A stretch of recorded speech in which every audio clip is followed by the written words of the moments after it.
Dan pemirsa, saat ini kita akan langsung berbincang-bincang dengan pengamat komunikasi politik Henry Satrio. Selamat malam Mas Henry.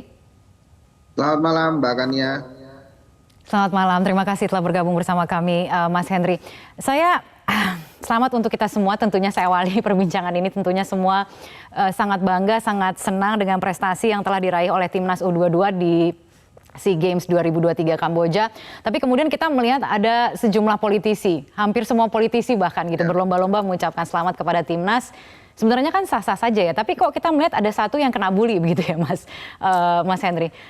Bagaimana kemudian membedakan antara mereka yang memang murni ingin mengucapkan selamat atau ada juga mungkin sebagian yang ingin menumpang kemenangan untuk promosi diri, dan seberapa efektifkah sebenarnya? Ya, ini kan sebetulnya memanfaatkan momentum kemenangan Timnas Mbak Kania, dan itu boleh-boleh saja. Apakah kemudian popularitasnya menjadi bertambah? Mungkin iya, tapi juga mungkin tidak. Kenapa? Karena dia harus bersaing dengan para tokoh lain yang juga melakukan hal yang sama. Hanya saja saat ini justru dibalik, para tokoh itu yang tidak ingin ketinggalan bila ada momen penting seperti ini Mbak Kania. Justru para tokoh itu mungkin ada rasa takut bila mereka tidak ikutan tren untuk ikut menyelamatkan, bukan menyelamatkan ya, memberikan selamat kepada Timnas Indonesia itu. Nah, perihal apakah akan ada efek atau dampak dari ikut-ikutan tren memberikan selamat atas kemenangan Timnas sepak bola Indonesia itu, mungkin hal lain ya. Seperti yang kita tahu ada sebuah slogan tuh di dalam netizen world ya, atau dunia netizen, maha benar netizen dengan segala tweetnya. Jadi ya pada saat kita bermain media sosial itu tingkat kesabaran kita juga harus ditingkatkan tuh bahkannya.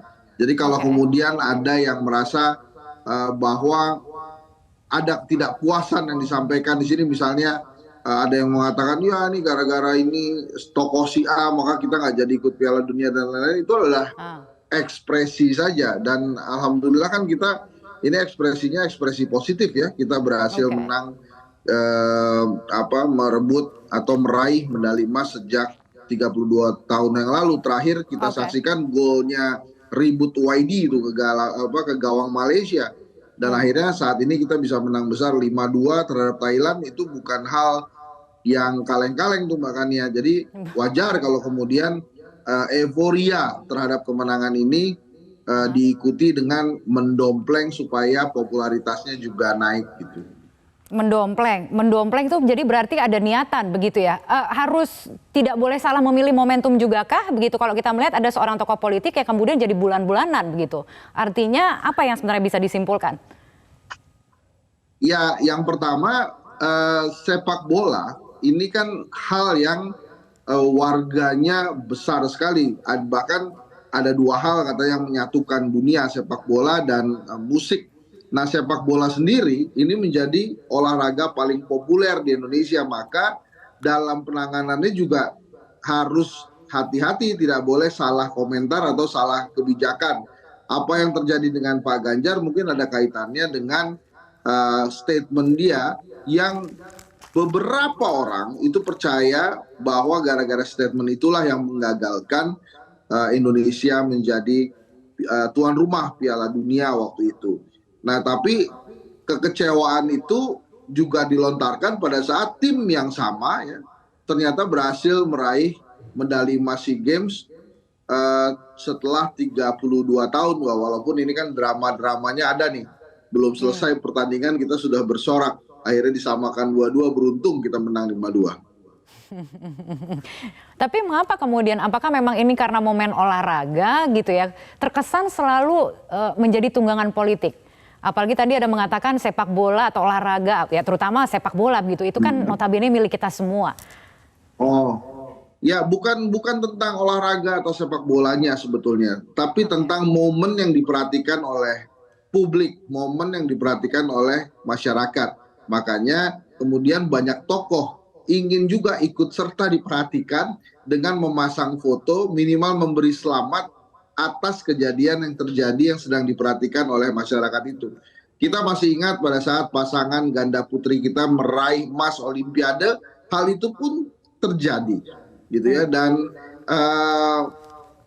mengikuti atau mendompleng atau piggyback ya bahasanya itu dalam sebuah momen supaya lebih ngetop atau diperhatikan orang, menurut saya sih wajar-wajar saja dan biasa-biasa saja. Hanya begini menurut saya Mbak Kania, Ya. harusnya para pejabat, para tokoh-tokoh itu tidak hanya memberikan selamat posting di sosial media, tapi mereka juga bisa berkontribusi langsung kepada perkembangan sepak bola di tanah air.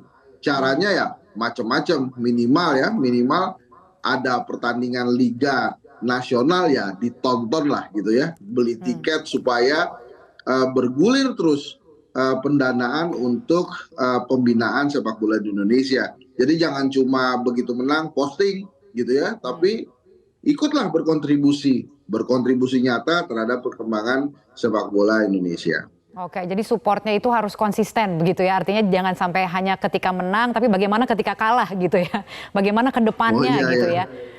Prestasi olahraga ini. Kalau kalah biasanya diem semua Mbak kan ya, nggak ada yang mau ikutan semua, gitu. Tapi kalau menang ya ikutan lah. Hal Kalau wajar sih. menang baru ikutan gitu ya. Tapi ke depannya adakah cara bagaimana kemudian prestasi olahraga ini tidak menjadi bahan jualan politik? Akan sulit sekali Mbak Kania, selama itu menjadi pusat perhatian masyarakat, maka tentunya akan banyak sekali tokoh-tokoh yang mendompleng itu. Supaya apa? Supaya populer juga gitu. Ini nggak cuma tentang olahraga, misalnya ada bupati, wali kota, gubernur, atau bahkan presiden yang menang, nanti mereka juga akan ikut serta membuat infografis yang sama dengan harapan dengan mendompleng itu mereka juga ikut-ikutan ngetop, ikut-ikutan dilihat juga dan ikut-ikutan dikenang oleh masyarakat gitu kan. Walaupun ya ini lagi-lagi efeknya kecil sekali. Hasil disertasi saya Mbak Kania, aktivitas media sosial itu tidak signifikan dampaknya kepada keterpilihan atau elektabilitas atau karir politik seseorang.